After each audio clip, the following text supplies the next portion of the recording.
Vipanina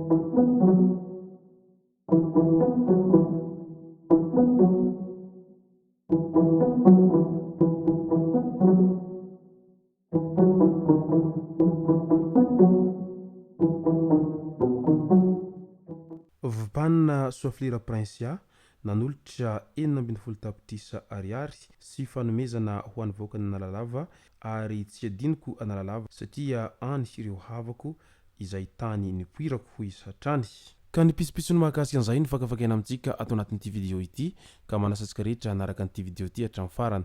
Aza adiny ny milaiky ny vidéo antsika ary tsarovatra ny miabone amin'ny chaîne antsika mba ahafahanareo manaraka tsy tapaka ny vidéo izay lefa nahita isan'andro. Tsy ampilela moa isika fa avy hatrany tonga dia vavany ndao ary.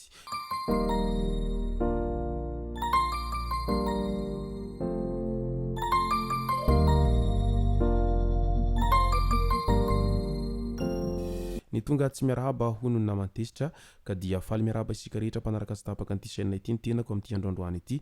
Arakin'izay efa natsipiko zay dia ny mahakasika ny akony dia ny Ramatoa Soaflira Prinsia tany Analalava no tena iompana antsika atao anatin'ity vidéo ity. Fa milohan'izay dia andao aloha resantsika ireto tsara fantatra manaraka ireto. Tany Mananara Avaratra, tovolahy iray izay nanao compte vorondolo naniratsira ny mpitandro ny filaminana no voasambotra.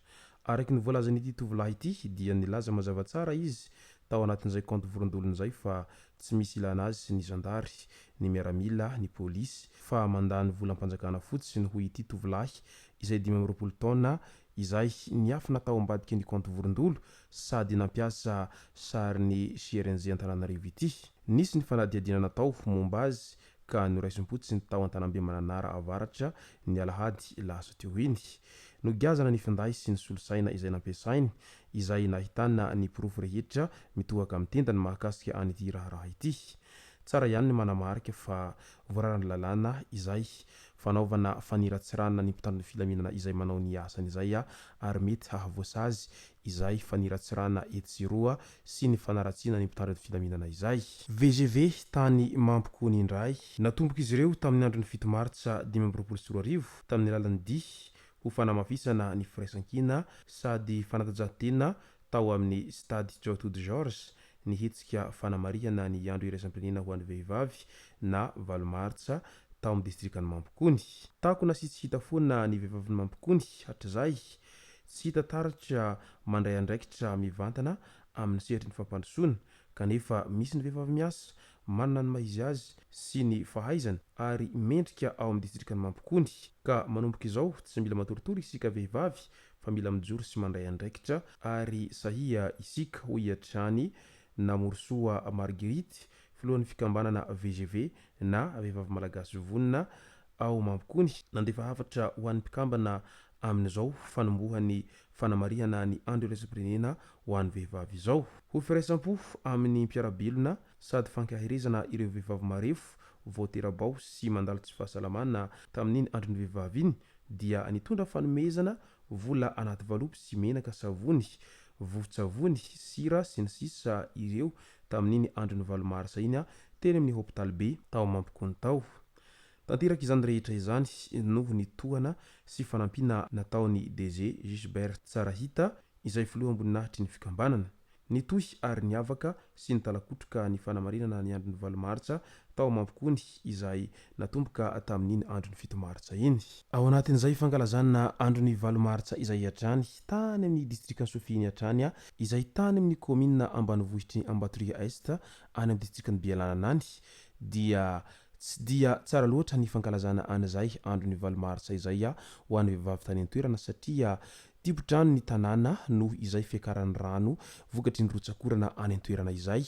Marihina moa fa ity Ambatoria ity dia isan'ny toerana somary ivaiva ary miakatra mafy be iny mevarano any amin'iny Ambatoria iny rehefa tonga ny fotoam-pahavaratra tahaka an'izao ka mameno ny tanàna izany fiakaran'ny rano izany ka tsy afaka ny galabona loatra ireo vehivavy mba nanararoatra an'izay fanaovana carnaval etsero izay noho izay tanàna feno rano izay.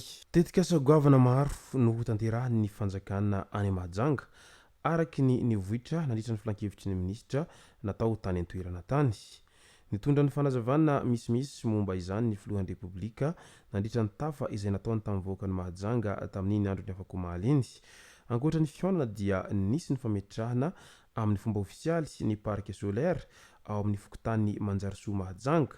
Ity tobo famokarana herinaratra mandeha amin'ny herin'ny masoandro izay natao ity dia hahazona 5 mégawatt ka ny 3 mégawatt izay efa napetraka amin'ny fomba ofisialy tao amin'ny fokontany Manjarisoa tamin'iny andro ny afako maliny.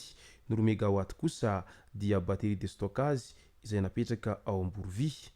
Tafiditra anatin'ilay tetikaza parc solaire 50 mégawatt notsinjaraina amin'ny tanàna maro ao Madagasikara moa ity ary volam-panjakana madiodio no hamatsiana azy. Mahakasika ny seran'antsambo kosa indray dia tsara ny mampatsiahy fa ny ao Mahajanga no mandray sambo betsaka indrindra ao Riantoamasina. Ny taona 2024 lasa teo zao dia sambo misa 2,000 no noraisiny seran'antsambo tao Mahajanga. Izany hoe ankoatra ny resaka fanondranana entana sy fanafarana dia mamatsy ireo distrika manodidina i Mahajanga amin'ny alalan'ny izay fiasan'ny sambo miala ao amin'ny seran'antsambony izay. Noho io no mahatonga ny fanjakana nanao laharam-pahamehana izay fanamboarana an'ity seran'antsambo ity izay voalaza fa haharitra 12 volana ny asa fanamboarana an'izany. Anisan'ny nambaran'ny filohan'ny repoblika tamin'izany andro zany koa fa hitondra fampandrosoana ao Mahajanga ireo tetikasa goavana ireo.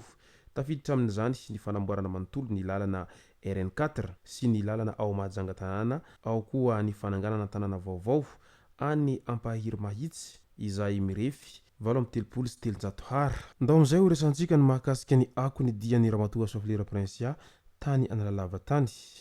Nitsidika sy nitondra fanomezana ho an'ireo fikambanam-behivavy izay mivondrona ao anatin'ny KB 8e any anaty distrikany Analalava ny filoha lefitry ny antenimiram-pirenena sady solombavamboaka voafidy tao Analalava tamin'ny andro ny 5 Martsa 2024. Niaraka tamin'ireo teratany vahiny izay mpiara-miasa aminy moa ity Ramatoa Soflera Prinsia ity tany Analalava izay.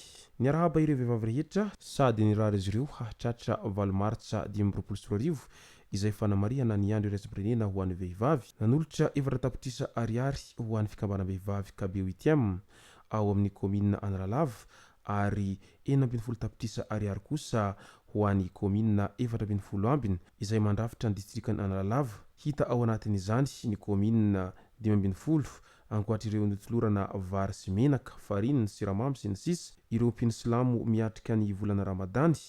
Nomena ihany koa ireo zokiolona sy ny marefo eny anivon'ny fokotany mba ho fampitsinjovana amin'ny mahareny sy mpiahy ny voakany Analalava azy. Tsy adino ary atompoko mandrakariva Analalava aty no misy ny havako tany izay nopirako hiezaka isika hanamafy firaisan-kina mba hisiny fampandrosoana aty amintsika ho hiatrany solombavamboaka Soflera Prinsia sady vimpanina Mahajanga ny rarisoa ho an'ny vahoaka ary nanamafy isesy ny ezaka atao ho an'ny distrikany Analalava. Marihina fa hatao ny volana Jona 2024 izao ny vaty fototra amin'ny fanamboarana lalam-pirenena faharaiky amin'ny 30 izay mampifandray an'ny distrikany Analalava sy Antsohy raha tsy misy fiovanana ho izatrany. Izay ny masaka azona roso tao anatin'ity video ity tomboko lasy tomboko vavy misoratsika rehetra naraka an'ity video ity hatramin'ny farany. Azadino ny milaiky ny video antsika ary tsy rovatrany ny miabone amin'ny chaîne antsika mba ahafahanareo manaraka tsy tahapaka ny video zay lefa nahito isan'andro. Tomboko lasy tomboko vavy mankasitraka dia amin'ny rarisoa.